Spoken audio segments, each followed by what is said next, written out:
Dans la tradition judéo-chrétienne, tient un lieu très important. Nous voyons notre Seigneur Jésus-Christ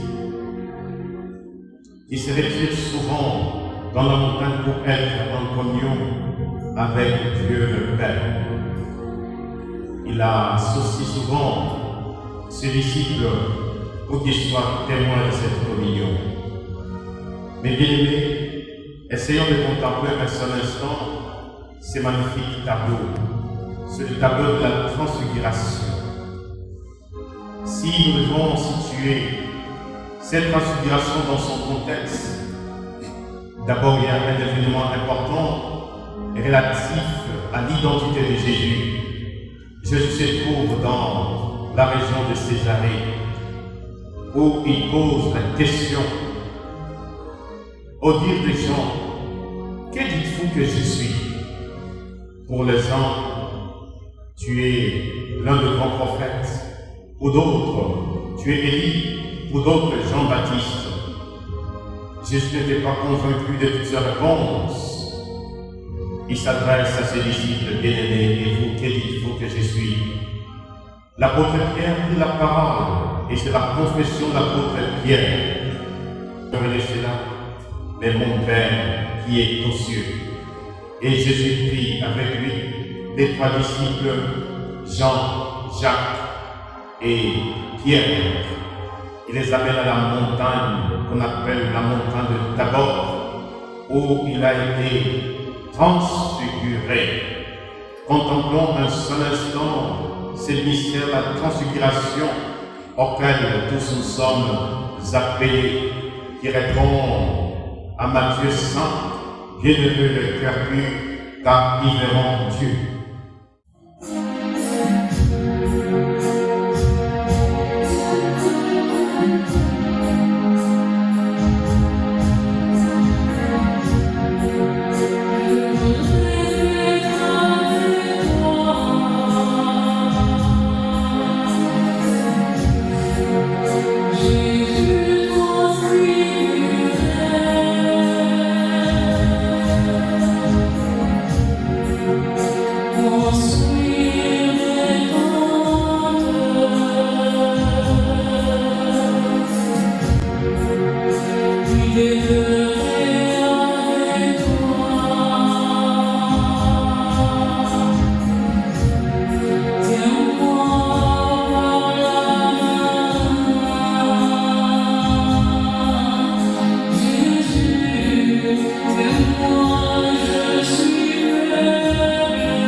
contre les morts, tu seras sauvé, car la confession de lèvres obtient le salut.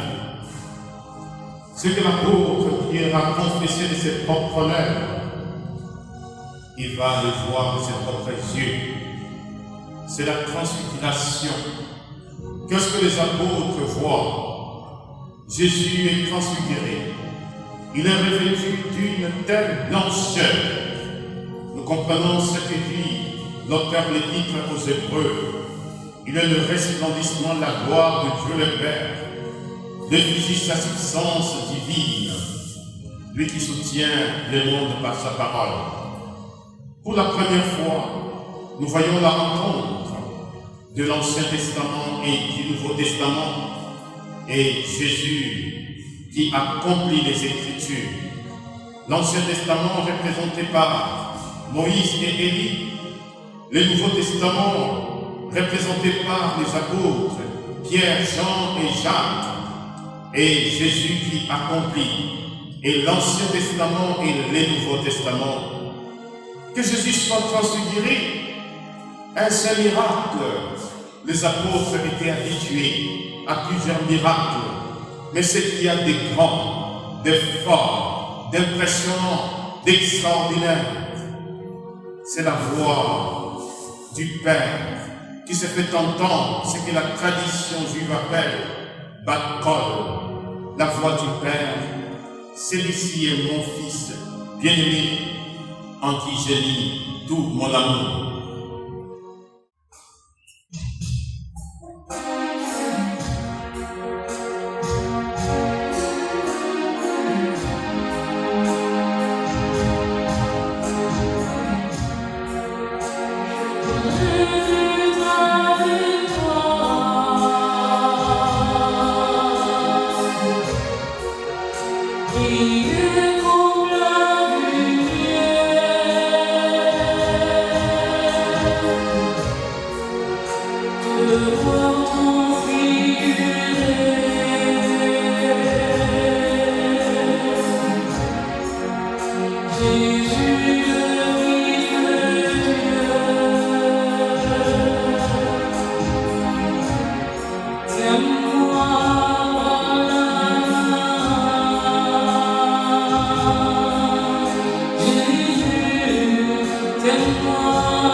Les apôtres n'ont pas tout simplement entendu la voix du ciel, celui-ci est mon fils bien-aimé.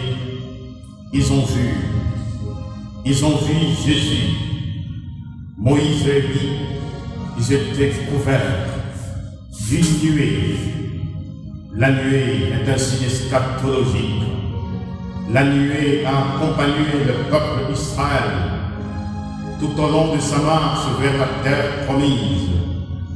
Apocalypse 11:5 nous dit, il vient bientôt, il vient dans la nuée, et toute chair le verra. La nuée représente la gloire de Dieu. La nuée représente le Père de l'Église, le Saint-Esprit. Nous sommes appelés à être couverts de cette nuée, et si nous y sommes, aucun mal ne peut nous atteindre. Si nous y sommes, toutes les attaques visibles ou invisibles ne peuvent pas nous atteindre si nous sommes couverts de cette nuée. Nous voyons Moïse représente l'obéissance, Élie qui représente la pauvreté. Ces deux grandes figures nous renvoient d'abord aux deux vertus importantes, l'obéissance sans laquelle nous ne pouvons jamais être sauvés, la pauvreté sans laquelle nous ne pouvons pas voir la gloire de Dieu. quand les apôtres contemplent cette gloire, ils sont saisis de l'intérieur. À l'apôtre Pierre le dit, construisons 3 temples, une pour toi, une pour Moïse et une autre pour Élie. Jésus n'a pas exaucé cette prière. À travers la réponse de Jésus, Jésus dit à l'apôtre Pierre, « Ô apôtre Pierre, si nous devons construire 3 temples ici, à qui est-ce que je remettrai les clés du royaume des cieux? À qui est-ce que je dirai, tu as reçu le pouvoir? Tout ce qui est lié sur la terre sera lié au ciel. Tout ce qui est délié sur la terre sera délié au ciel. » Ô apôtre Pierre, s'il faut construire 3 temples ici, qui pourra aller répandre la bonne nouvelle jusqu'au profond de la terre? S'il faut construire les 3 temples ici, comment est-ce que les malades seront guéris? Comment les morts seront ressuscités? Comment les possédés seront délivrés de leur mal? Ô apôtre Pierre, dans la transfiguration, il n'y a pas une dimension statique, mais la transfiguration nous renvoie en mission.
À la montagne du Seigneur, pose la question des pianistes.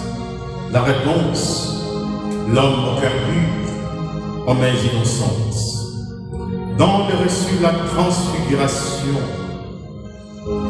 c'est la béatitude, la pureté qui nous est donnée. Bienheureux le cœur pur, ils verront Dieu. Dans le mystère de la transfiguration, nous sommes appelés de passer d'une forme à une autre. C'est la transformation, comme dit l'apôtre Paul, Galates 4, verset 19. Mes petits enfants, vous que j'enfante dans la douleur, jusqu'à ce que le Christ soit formé au-dedans de vous. Le mystère de la transfiguration est un mystère de conversion. Nous sommes appelés tous à être transfigurés. L'homme qui monte sur la montagne, c'est cet homme qui est déplié de sa grandeur et qui compte sur le Seigneur. Mes bien-aimés, demandons cette grâce d'être transfigurés. La liturgie chrétienne catholique a donné à cette fête une place importante. Nous célébrons le mystère de la transfiguration le 6 août, où l'Église aspire à être transformée, à être transfigurée avec le Christ, pour que nous soyons, comme dit l'apôtre Paul, le resplendissement de la gloire de Dieu le Père, l'effigie de sa substance divine, devenir immaculé, tel des projets que le Seigneur a voulu pour chacun d'entre nous.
serait transfiguré avec lui.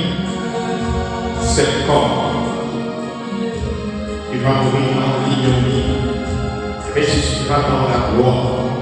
Et je revêtirai un corps glorieux. Je revêtirai un corps glorieux. Ce que je suis, c'est pas ce que je serai. Je ne verrai qu'admirer parce que j'ai vu serai semblable.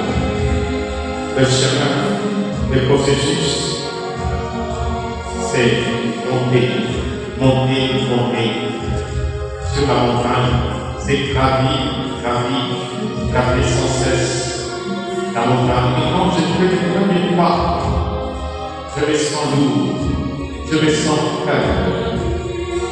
Jésus, comme un père, et me tend la main, il m'entraîne à mettre mes pas dans ce pas. Mon frère, ma soeur, dès maintenant, demandez-vous, viens dans mon frère. C'est pas ta faiblesse de tous, ce ne sont pas tes péchés. Il veut tout simplement que tu crois. Il est l'agneau de Dieu, l'agneau sans tache. Il a pris sur lui pour les péchés de l'humanité, pour te réveiller, de sa série. Reçois la bénédiction de celui qui craint avant la fondation du monde et qui, sous la dévoie, un jour dans son royaume.